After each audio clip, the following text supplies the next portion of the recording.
মৌলভীবাজারের রাজনগর উপজেলার প্রত্যন্ত চা বাগান ঘেরা গ্রাম পানিশাই।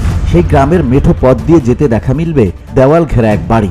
এ বাড়িতে 4 দেয়াল ঘেরা 7টি জানালাবিহীন রহস্যজনক ঘর নির্মাণ করেছেন কেন্দ্রীয় যুবলীগের কার্যনির্বাহী সদস্য অ্যাডভোকেট আব্দুর রকিব মন্টু। সাবেক সহকারী অ্যাটর্নি জেনারেল ও বাংলাদেশ অ্যাথলেটিক্স ফেডারেশনের সাধারণ সম্পাদকও ছিলেন তিনি। অভিযোগ উঠেছে আব্দুর রকিব মন্টুর করা হত্যা মামলায় দীর্ঘদিন কারাগারে থাকা তার মামার জমি দখল করে সেখানে তৈরি করেছে টর্চার সেল।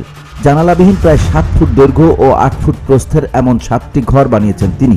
স্থানীয়দের দাবি, আওয়ামী লীগ সরকারের পতনের আগে গভীর রাতে কালো রঙের গাড়িতে করে লোকজন নিয়ে আসতেন মন্টু, চলে যেতেন ভোর রাতে। সরেজমিনে উত্তরভাগ ইউনিয়নের পানিশাইল এলাকায় গিয়ে জানা গেছে, সিলেটের ফেঞ্চুগঞ্জ উপজেলার নিজামপুর গ্রামের বাসিন্দা আব্দুর রকিব মন্টুর রাজনগরের পানিশাইল গ্রামে নিজের ও দখলকৃত সম্পত্তিতে গড়ে তুলেছেন বিভিন্ন প্রজাতির বনজ গাছের বাগান। সেখানে নিজের জমি 2 একর 7 শতাংশ থাকলেও অন্যদের জমি দখল করে ভোগ করছেন মোট 2 একর 47 শতাংশ। অভিযোগ রয়েছে, সহকারী অ্যাটর্নি জেনারেল থাকাকালে বসতবাড়ি সহ পাশের সব জমি কেড়ে নিতে কেয়ারটেকারদের দিয়ে একের পর এক মামলা দিয়েছেন তারই মামা, পাশের জমির মালিক নুরুল ইসলাম কলামিয়া ও তার পরিবারের সদস্যদের বিরুদ্ধে। কিন্তু আদালতের নির্দেশনা না পাওয়ায় তা আর নিতে পারেনি। গত 2021 সালের 17 নভেম্বর রাতের আধারে নিজগাঁও কমিউনিটি ক্লিনিকের পাশে আব্দুর রকিব মন্টুর সম্পত্তির কেয়ারটেকার আব্দুল মালেককে হত্যা করে ফেলে যায় দুর্বৃত্তরা। পরে ওই রাতেই বসতঘর থেকে পুলিশ গিয়ে নুরুল ইসলাম কলামিয়া ও তার পরিবারের সব সদস্যদের ধরে নিয়ে যায়। এই ঘটনায় অ্যাডভোকেট আব্দুর রকিব মন্টু বাদী হয়ে রাজনগর থানায় ওই পরিবারের বিরুদ্ধে হত্যা মামলা দায়ের করেন। কলামিয়ার নাতি রাজশাহী বিশ্ববিদ্যালয়ের ছাত্র আজিজুর রহমান প্রান্তকেও গ্রেপ্তার করা হয়। কলামিয়ার পরিবারের সবাই কারাগারে থাকার সুযোগে তার বসতঘর সহ সব জমি দখলে নেন মন্টু। পরে কলামিয়ার বসতঘর সহ নিজের জমির সামনের দিকে সীমানা প্রাচীর নির্মাণ করেন। বাড়ির নাম দেন বশির রাবেয়া কটেজ। ওই সীমানা প্রাচীরের ভেতরে নির্মাণ করেছেন একচালা টিনের আধা পাকা 7টি আলাদা আলাদা ঘর। প্রায় 7 ফুট দৈর্ঘ্য ও 8 ফুট প্রস্থের রহস্যজনক এসব ঘরে নেই কোনো জানালা।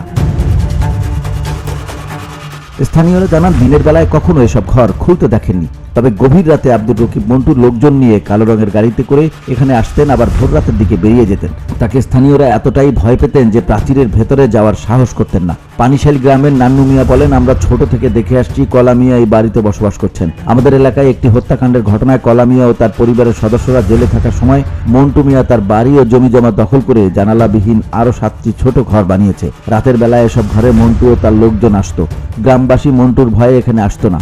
আমার মনে হয় আওয়ামী লীগের টর্চার সেল আয়না ঘরের মতো ব্যবহার করত। এসব ঘর ভেঙে দেখা দরকার তারা এখানে কি করত। একই গ্রামের বাসিন্দা মানিক মিয়া বলেন, এখানে নিজের ঘরে থেকে কলামিয়া তার মেয়েদের বিয়ে দিয়েছেন। তাদের ঘরে নাতি নাতনি পেয়েছেন। তার জমি, দলিল ও কাগজপত্র রয়েছে, তবুও তার ঘরে থাকতে বাধা দেওয়া হচ্ছে। দীর্ঘদিন ধরে পরিবারটিকে মিথ্যা মামলা দিয়ে হয়রানি করে যাচ্ছে অ্যাডভোকেট মন্টু। কলামিয়া যদি মার্ডার করেও থাকেন তাতে তার জমি ও বসতঘর মন্টুর হতে পারে না। নুরুল ইসলাম কলামিয়া বলেন, আমি 70 বছর এই বাড়িতে থাকছি। আমার বোন ও বোনের ছেলেরা আমাকে স্থায়ীভাবে থাকতে সব জমি আমার কাছে বিক্রি করেছেন।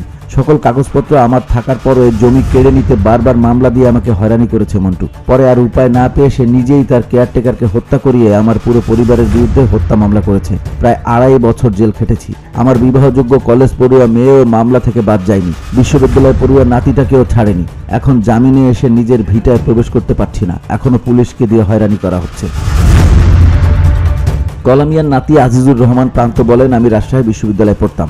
মন্টুর করা মামলায় দীর্ঘদিন জেলে থাকায় অনুপস্থিতির কারণে বিশ্ববিদ্যালয় আমার ছাত্রত্ব বাতিল করেছে। আমার ছোট খালামণি এইচএসসিতে পড়তো, তাকেও জেলে নেওয়া হয়েছে। বিদেশে থাকা আমার এক মামাকেও আসামি করা হয়েছে। পুরো পরিবারকে ধ্বংস করে দিয়েছেন এই মন্টু। 83 বছরের বৃদ্ধ নানা অসহায়ের মতো অন্যত্র ভাড়া থাকছেন 3 মাস ধরে। এখন গ্রামবাসীদের সহযোগিতায় আমরা বাড়িতে উঠেছি, কিন্তু পুলিশ নানাকে ঘরে ঢুকতে নিষেধ করছে।